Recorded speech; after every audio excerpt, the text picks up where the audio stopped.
Okay बच्चों, आज हम लोगों ने पढ़ना है अबाउट द फेगोसाइट्स की दूसरी डेफिशिएंसी है, उनके बारे में पढ़ेंगे, एज वेल एज पीआरआर की दूसरी डेफिशिएंसीज है, उनके बारे में पढ़ेंगे। लेकिन पहले हम लोग अपना एक पिछले वाला दूसरा कॉन्सेप्ट है उसको रिवाइज कर लेते हैं, ताकि हम लोगों को जो सब फेगोसाइट्स हैं उनकी डेफिशिएंसी को समझने में मदद हो सके। तो हम लोग रिकॉल करते हैं अबाउट द फेगोसाइट्स। हम लोगों ने पढ़ा था कि फेगोसाइट्स क्या करते हैं कि जैसे ही कोई भी पैथोजन आता है तो उसको क्या करते हैं, उसको इंगल्फ कर लेते हैं और उसको इंजेस्ट करके अपने अंदर ले जाते हैं। जब वो अंदर लेके जाते हैं तो उस वाला दूसरा वेजिकल बनता है, उसको कहते हैं फेगोसोम। ठीक है, फेगोसोम को क्या है, लाइसोसोम के साथ मिलाया जाता है तो बन जाता है फेगोलाइसोसोम। अब क्या होता है कि दूसरा लाइसोसोम के अंदर मौजूद होते हैं डिफरेंट तरह की प्रोटीन्स और डिफरेंट तरह की जो एंजाइम्स हैं, वो उस वाले पैथोजन के ऊपर, उसके एंटीजन्स के ऊपर एक्ट करते हैं, उसको डिग्रेड कर देते हैं। ठीक है, और इस दौरान क्या है, इस दौरान जो सा फेगोसाइट्स में लाइसोसोम के जरिए से एनएडीपीएच ऑक्सीडेज जैसा पाथवे है, उसके जरिए से ऑक्सीजन के फ्री रेडिकल, इसके अलावा नाइट्रिक ऑक्साइड जो सा है उसके सिंथेज के जरिए से क्या है, नाइट्रोजन के फ्री रेडिकल्स वगैरह बन रहे होते हैं। यानी कि ऑक्सीजन के फ्री रेडिकल्स बन रहे हैं, नाइट्रोजन के फ्री रेडिकल्स बन रहे हैं, और ये क्या कर रहे हैं, ये कर रहे हैं कि दोस्तों हमारा पैथोजन है ना, उसके ऊपर एक्ट करके उसको डैमेज कोज कर रहे हैं, उसको डिग्रेड कर रहे हैं।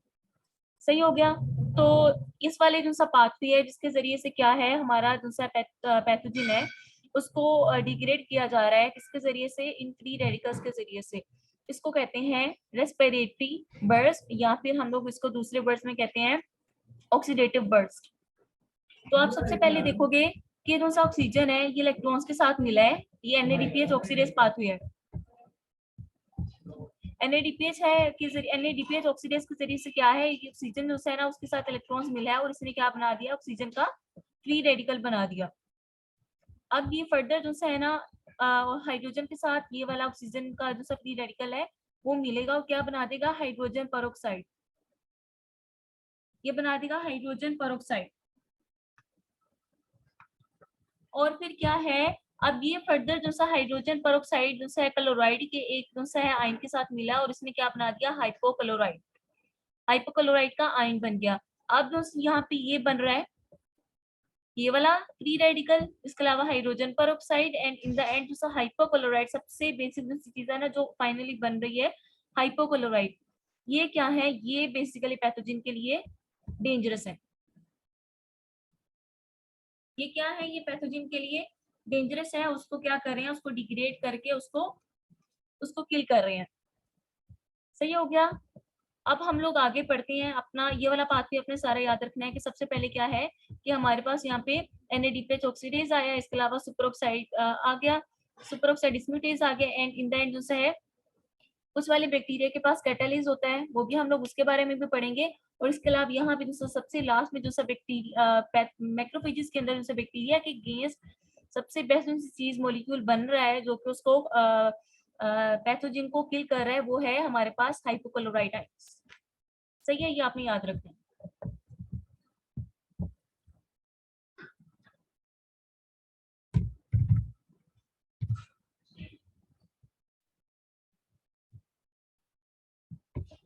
ओके, तो अब हम लोग आगे अपने जो है ना लेक्चर की तरफ चलते हैं। पिछला बैकग्राउंड में जितना भी नॉलेज था वो मैंने आपके जो है ना बता दी है कि आज हम लोगों ने उसके हवाले से लेके चलना। तो फेगोसाइट्स का हम लोगों ने पढ़ लिया, किस तरीके से वो बेसिकली एक्ट कर रहे हैं, किस तरीके से उनका ऑक्सीडेटिव बर्स्ट वाला जो है साइकिल चल रहा होता है, और किस तरीके से वो बैक्टीरिया को हार्म कोज कर रहे होते हैं, बैक्टीरिया को या पैथोजन को किल कर रहे होते हैं। अब क्या है कि सबसे पहले कौन सी डिजीज हम लोगों ने पढ़नी है, वो है chronic CGD, chronic granulomatous disease. अब इस डिजीज में बेसिकली हो क्या रहा होता है, इसमें ग्रेनुलोमास बन रहे होते हैं। और ग्रेनुलोमा को अगर हम सिंपल वर्ड्स में समझे ना तो ये टाइनी एक्यूमुलेशन है मैक्रोफेजेस की, वो मैक्रोफेजेस जो के पैथोजन को किल नहीं कर पाए और वहां पे इकट्ठे होते गए हैं पैथोजन के इर्द गिर्द, उसको इंगल्फ करके क्या है उसके इर्द गिर्द सारे जो से है मैक्रोफेजेस इकट्ठे होते गए और उनकी एग्रीगेशन जो छोटी सी जगह पे बन गया, उसको कहते हैं हम ग्रेनुलोमा। और अक्सर ये जो है ना इंक्लूजन्स की फॉर्म में नजर आती है। ये सारा हमारा पिछले वाला टॉपिक थे जो हम लोग पिछले अपने लेक्चर्स में पढ़ चुके हैं। तो अब हम लोग पढ़े थे अबाउट क्रोनिक ग्रेनुलोमेटस डिजीज। इसमें बेसिकली हो क्या रहा होता है, इसमें बेसिकली ये हो रहा होता है कि जैसे एनएडीपीएच ऑक्सीडेज है ना उसकी डेफिशिएंसी है। ठीक है, एनएडीपीएच ऑक्सीडेज है ना उस जगह पे प्रॉब्लम है, वो उसकी डेफिशिएंसी है, तो उसकी वजह से क्या होगा, ऑब्वियसली हमारे जो से है ऑक्सीजन फ्री रेडिकल्स हैं वो नहीं बन पाएंगे। जब वो नहीं बन पाएंगे तो ऑब्वियसली क्या है, सुपर ऑक्साइड से आयन बन रहे थे ऑक्सीजन के, वो नहीं बनेंगे, हाइड्रोजन पर ऑक्साइड नहीं बनेगा। सही है, नहीं बनेगा। तो इसका नतीजे में क्या होगा कि जो सा पैथोजन है वो किल नहीं हो पाएगा। जब वो किल नहीं हो पाएगा तो क्या है, मैक्रोफेज उसके इर्द गिर्द क्या है, एक्यूमुलेट होते रहेंगे और इन द एंड क्या करेंगे, वो ग्रेन्युलोमा बना देंगे। लेकिन हल्का पैथोजन जिनसे हमारी ये फेकोसाइट है ना, वो थोड़ा सा ये काम करते हैं कि जो पैथोजन ने खुद हाइड्रोजन पर बनाई है उसको यूज करके लास्ट में क्या है, वो हाइपोक्लोराइट में उसको कन्वर्ट करते हैं। हाइपोक्लोराइट टॉक्सिक है,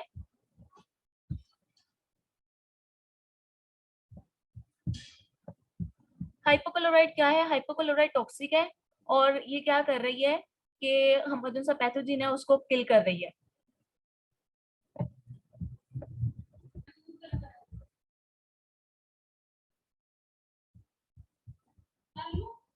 कर लो।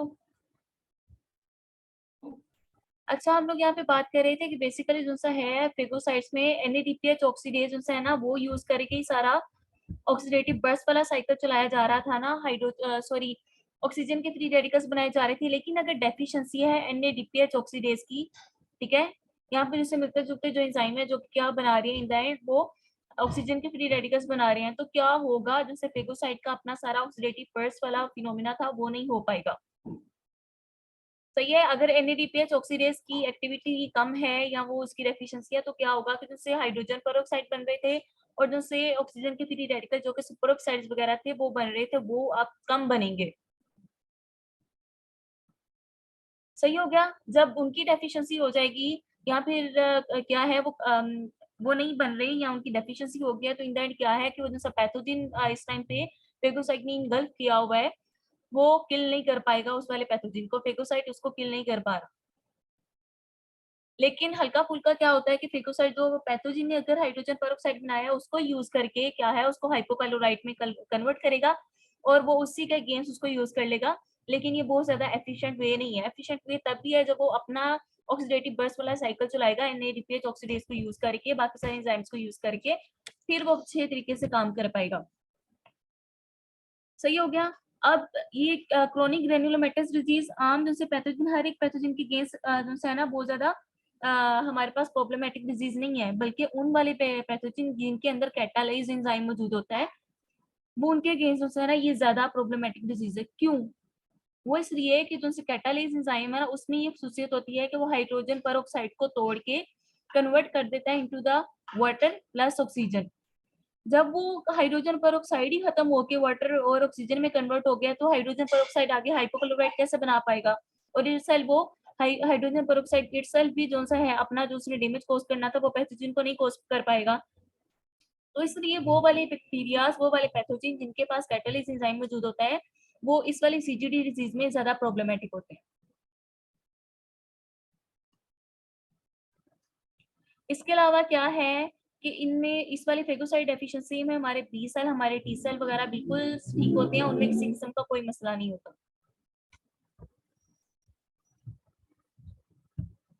अब हम लोग इसको डायग्नोज किस तरीके से करते हैं? डायग्नोज इस तरीके से करते हैं, दो तरीके हैं, वन इज NBT टेस्ट और नंबर 2 पे हमारे पास DCF टेस्ट आता है।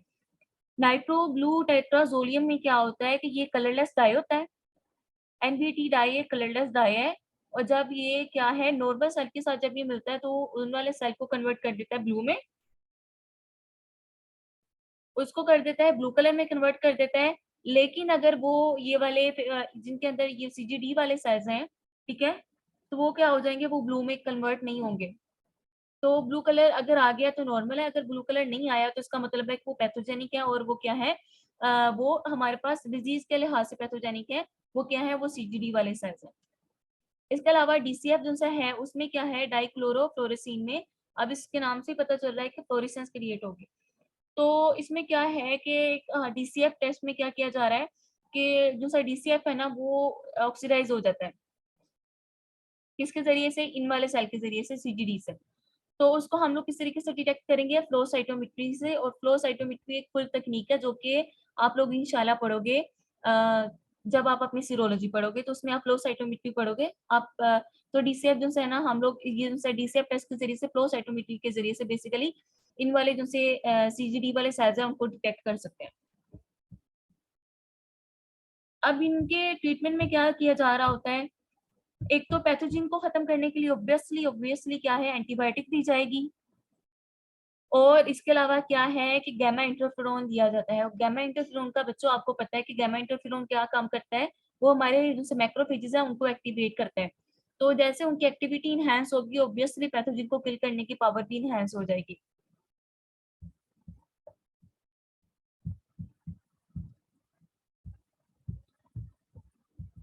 अभी हम लोगों ने पहले ही बात कर ली कि सीजीडी में बेसिकली हो क्या रहा होता है, ग्रैनुलोमा बन रहे होते हैं, और समटाइम्स ऐसा होता है कि ग्रैनुलोमा इतने बड़े हो जाते हैं कि वो ब्लॉकेट कॉज कर देते हैं। हो सकता है कि वो स्टमक की कॉज करते हैं ब्लॉकेट, इसके अलावा वो ब्लैडर की कर सकते हैं, एसोफेगस को ब्लॉक कर सकते हैं जब वो इतने ज्यादा बड़े हो जाएंगे। तो ऑब्वियसली उसके लिहाज से उसकी अपनी कॉम्प्लिकेशंस अलग से आएंगी। ये था अबाउट सीजीडी। अब हम लोग पढ़ते हैं अबाउट चिड़ियाक हिदेयाशी सिंड्रोम। इसमें क्या हो रहा है, इसमें बार बार पर्सन को जैसे है ना पायरोजेनिक इन्फेक्शंस हो रहे होते हैं डिफरेंट तरह के पैथोजन से, फॉर एग्जांपल स्ट्रेप्टोकोकाइसिस, स्टेफ ऑरियस वगैरह से।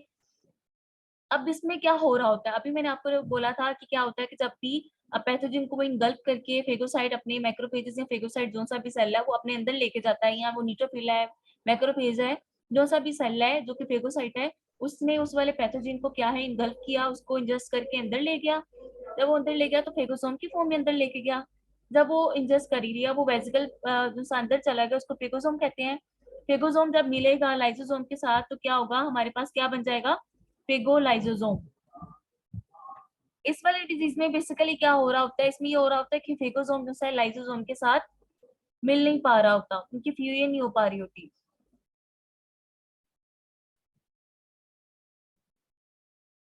जब वो फ्यूजन नहीं हो पाएगी, ऑब्वियसली लाइसोसोम ने जितना भी अपना काम करना था वो नहीं हो पाएगा। जब वो नहीं होगा तो वो इन द एंड जो सा माइक्रो ऑर्गेनिज्म है वो कभी भी किल नहीं होगा।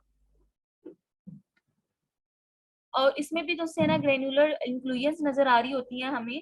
और इसके अलावा क्या होता है कि जो सा कीमोटेक्सिस वाला फिनोमिना है जो कि यूज करके न्यूट्रोफिल्स उस जगह पे जाती हैं जिस जगह पे इन्फ्लेमेशन है, वो भी सही नहीं हो पाएगा। क्यों? क्योंकि जैसे प्रोटीन जो कि इनके ट्रांसपोर्ट में इन्वॉल्व है, वो क्या है उसके जीन म्यूटेशन भी हो जाती है। जब वो वाली प्रोटीन जो कि इनकी ट्रांसपोर्ट में इन्वॉल्व है उसके जीन की म्यूटेशन हो गया तो वो अपना काम सही नहीं कर पाएगी, कीमोटेक्सिस वाला फिनोमेना भी नहीं सही होगा। और जैसे न्यूट्रोफिल्स है ना, उस जगह पे जिस जगह पे इन्फ्लेमेशन है उस जगह पे भी नहीं पहुंच पाएंगे। और उसमें ऊपर वाले में आपने देखा था कि एनएडीपीएच ऑक्सीडेज की डेफिशिएंसी की वजह से क्या हो रहा था कि सीजीडी में हमारे जो सुपर ऑक्साइड थे, इसके अलावा हमारे हाइड्रोजन पेरोक्साइड था, यानी कि पेरोक्साइड और सुपर ऑक्साइड वो कम थे, उनकी डेफिशिएंसी थी। लेकिन इसमें क्या है, इनमें उसकी इनकी डेफिशिएंसी नहीं है, वो सारे बिल्कुल ठीक है। बेसिकली प्रॉब्लम जो है ना फ्यूजन में आ रही है कि जो फेगोसोम और लाइसोसोम आपस में मिलकर फेगोलाइसोसोम ही नहीं बना पा रहे। बाकी B cell, T cell, superoxide और इसके अलावा पेरोक्साइड हर चीज बिल्कुल नॉर्मल होती है। और इसमें क्या ट्रीटमेंट करते हैं, ऑब्वियसली हम लोग इसमें एंटीबायोटिक्स देते हैं ताकि पैथोजन किल हो सके।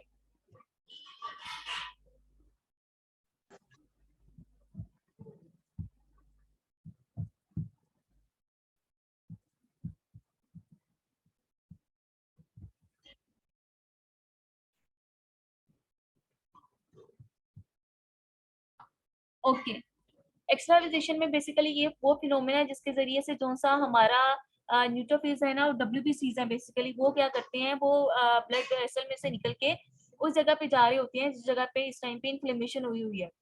ठीक है, उस जगह पे जाने वाला प्रोसेस यानी कि ब्लड वेसल में से बेसिकली निकलने वाले प्रोसेस को हम लोग कहते हैं एक्स्ट्राविजेशन। और उस पर जगह से निकल के ब्लड वेसल में से निकल के इन्होंने कहाँ जाना होता है, डब्ल्यूबीसीज ने उस जगह पे जिस जगह पे इन्फ्लेमेशन है, और वहां पे कैसे पहुंचे हैं, ये कीमोटैक्सिस के थ्रू। हम थोड़ा सा रिकॉल करते हैं इसमें होता क्या है। नंबर 1 पे क्या होता है कि रोलिंग होती है। नंबर 2 पे क्या होता है कि जो सा है एडहेजन होती है। और नंबर 3 पे क्या है कि वो उस वाले स्क्वीज करते हैं डब्ल्यूबीसीज और ब्लड वेसल में से निकल के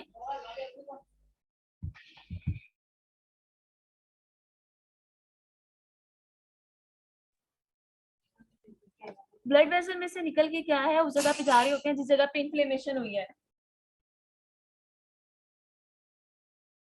अब ल्यूकोसाइड एडेहेशन डेफिशिएंसी सिंड्रोम क्या है? इस वाले सिंड्रोम में ये हो रहा होता है कि पर्सन को बार बार पायोजेनिक इन्फेक्शन हो रहे होते हैं। और क्यों हो रहे होते हैं?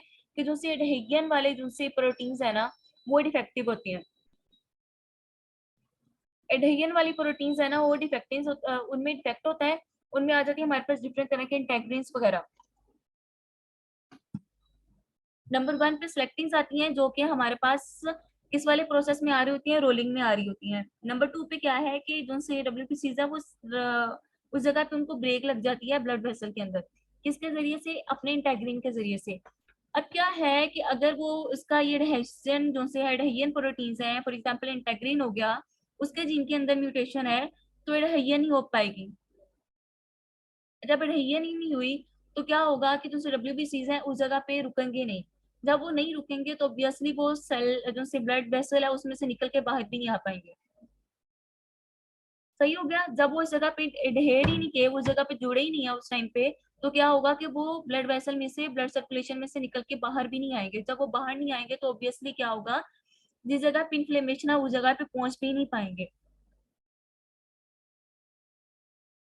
तो जिस जगह पे उनको जरूरत है बेसिकली उस जगह पे डब्ल्यूबीसीज की डेफिशिएंसी होगी। लेकिन जब हम देखेंगे ब्लड वेसल के अंदर तो ब्लड सर्कुलेशन में डब्ल्यूबीसीज का नंबर अच्छा खासा हाई होगा।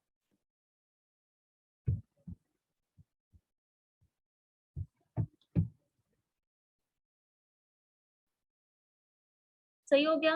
अब हम लोग बात करते हैं about the cyclic neutropenia. Cyclic neutropenia, cyclic का मतलब होता है एक साइकिल चलना या एक खास टाइम के बाद दोबारा फिर से वही चीज रिपीट होना। और हो क्या रहा होता है? एक खास टाइम के बाद क्या चीज रिपीट हो रही होती है? न्यूट्रोपीनिया हो रहा होता है। न्यूट्रोपीनिया क्या है? न्यूट्रोफिल्स का नंबर जो है ना वो कम हो जाना। तो इसमें अक्सर जो से पेशेंट है ना उनका जो सा न्यूट्रोफिल्स का नंबर है ना वो अबाउट 200 जो है सेल्स पर माइक्रोलीटर तक भी कम हो सकता है। लेकिन ये हो क्यों रहा होता है? अभी तक एग्जैक्ट जो है ना इसका प्रोसेस नहीं पता।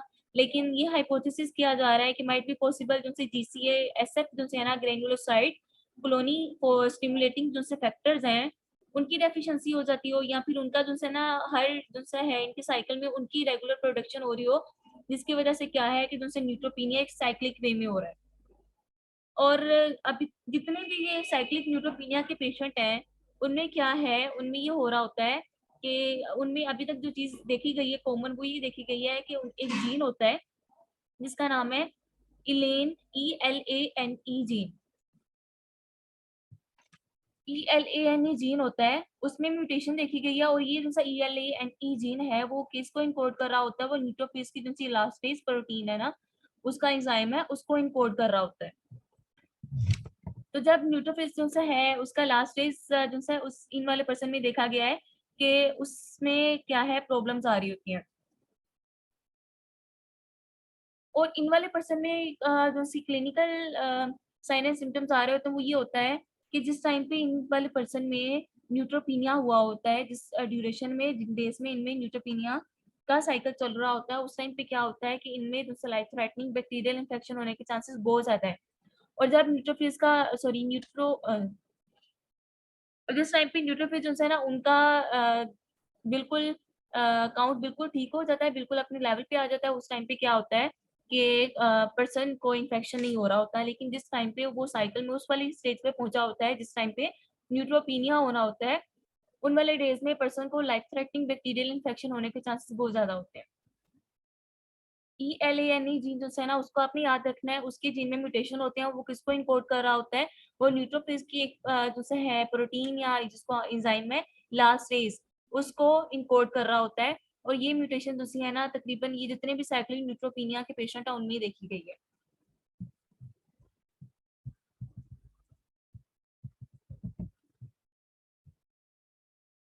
अब हम लोग फर्दर पढ़ते हैं about pattern recognition receptor deficiency, PRR। PRR का हम लोगों को पता है कि पैटर्न रिकग्निशन रिसेप्टर्स क्या होते हैं? ये वो रिसेप्टर्स होते हैं जो या तो सेल जो फेगोसाइट या इम्यून सिस्टम के जो सेल्स हैं उनकी सरफेस के ऊपर मौजूद होते हैं या फिर उनके अंदर मौजूद होते हैं। यानी कि दोनों साइड पे हो सकते हैं, बाहर भी हो सकते हैं और इनसाइड भी हो सकते हैं। इनका काम क्या होता है? इनका काम ये होता है कि जो से पैथोजिन है ना उसका किसी भी खास पैटर्न को जो कि उसमें चेंज नहीं हो रहा उसको डिटेक्ट करना। फॉर एग्जाम्पल हम लोगों ने पढ़ा था toll like receptor 4 and as well as toll like receptor 2।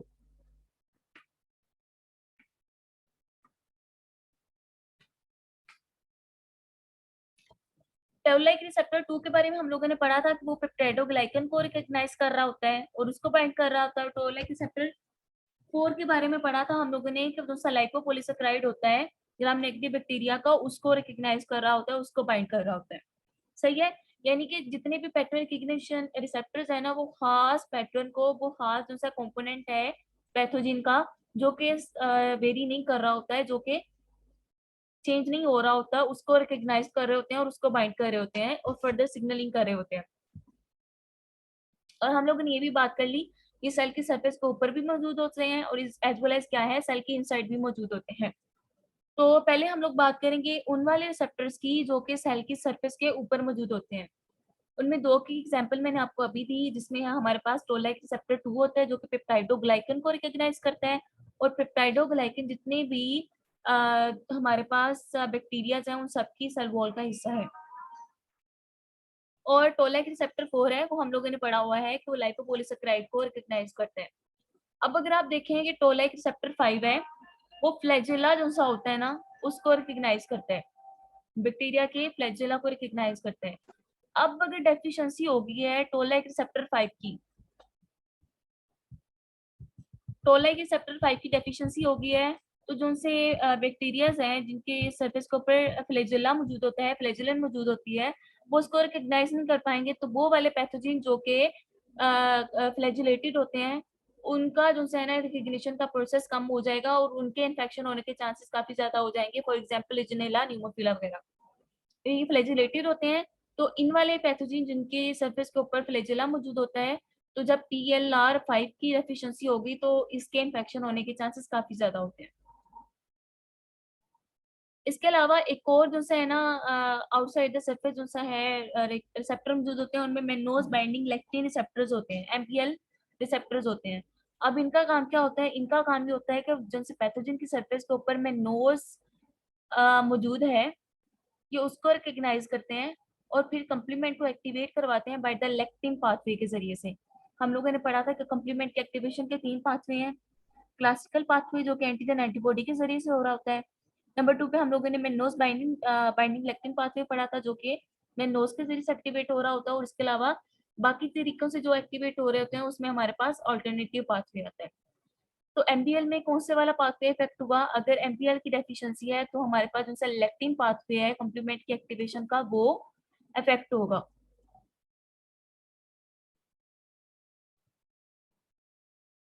सही हो गया।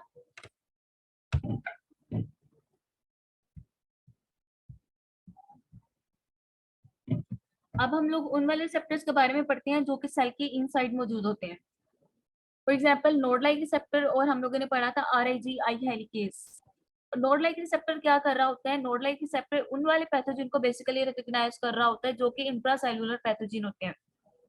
इंट्रासेल्युलर पैथोजन कौन से होते हैं? वो पैथोजन जो कि सेल की इनसाइड घुस जाते हैं और फिर इंफेक्शन कोज करते हैं। वो आउटसाइड द सेल क्या है, फ्रीली जिंदा नहीं रह सकते।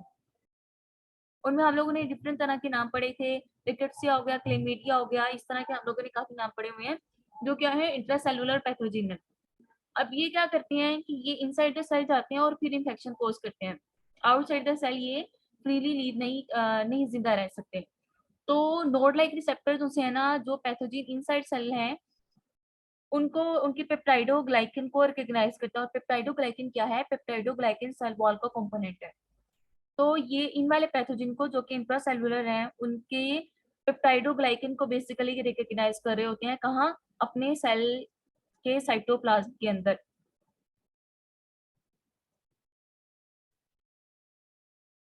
सही हो गया। इसके बाद क्या है? RIG आई हेलिकेज रिसेप्टर, ये क्या कर रहे होते हैं? डबल स्ट्रैंडेड RNA जो है उसको रिकॉग्नाइज कर रहे होते हैं।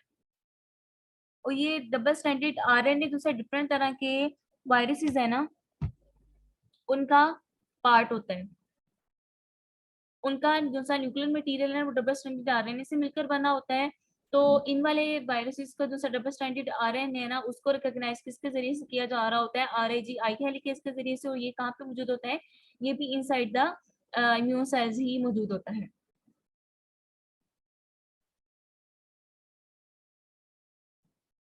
और जब इसकी डेफिशिएंसी हो जाएगी तो वायरस के अगेंस्ट हम लोगों ने पढ़ा था कि सबसे बेस्ट कानून सा किया जा रहा होता है, वो इंटरफेरोन्स के ज़रिए से किया जा रहा होता है। तो इंटरफेरोन्स भी इसके नतीजे में क्या है, वो कम हो जाएँगे और बदले में वायरस के से जो-सा फाइट करने की ताकत है ना, वो भी कम हो जाएगी। यानी कि इन्फेक्शन ज़्यादा सीवियर होने के चांसेस है और इन्फेक्शन के ज़्यादा रिकरेंट जो है ना इन्फेक्शन होने के चांसेस होते हैं।